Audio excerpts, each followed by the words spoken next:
Tequila transmite buze pe buze. Ultima pastilă, ultima pastilă, ultima pastilă. Tot te topești la minus 10 shoturi de tequila. Tequila transmite buze pe buze. Ultima pastilă, ultima pastilă, ultima pastilă.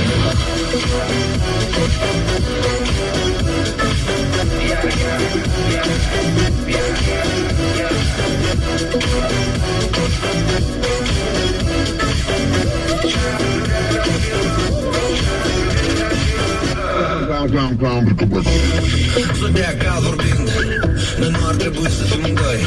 Eu sunt ploaia pe Venus, de genul sunt voi.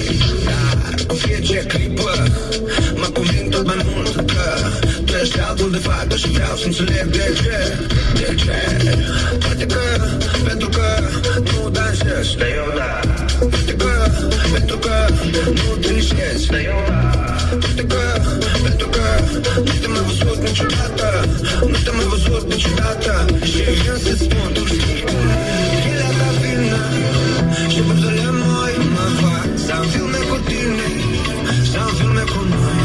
Da, tequila ta vină și buzele moi mă fac să-mi filme cu tine, să-mi filme cu noi. Da, tu te topești la minus 10 shoturi de tequila.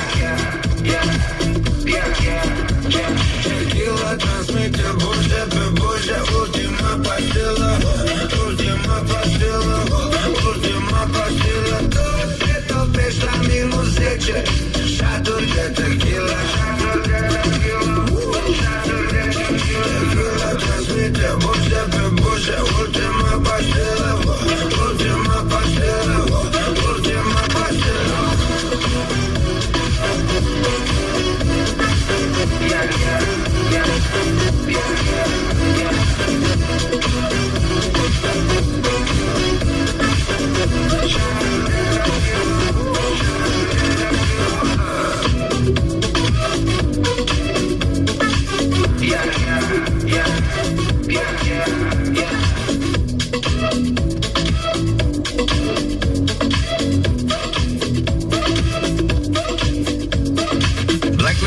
Strings Tequila la Pro FM. Îmi place refrenul, sună foarte interesant. Te topești la minus 10 shoturi de tequila. Deci dacă stăm și ne gândim, starea de agregare la minus 10 shoturi de tequila pentru ea, că părea să fie vorba despre o fată, este lichidă.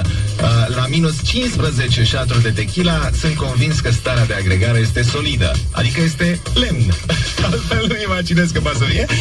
Super hituri în ora asta la Pro FM. Fii atent, ai David Guetta cu Martin Garrix.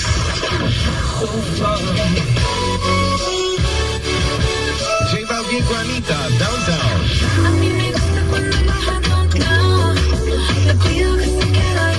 Și Camila Cabello, Havana.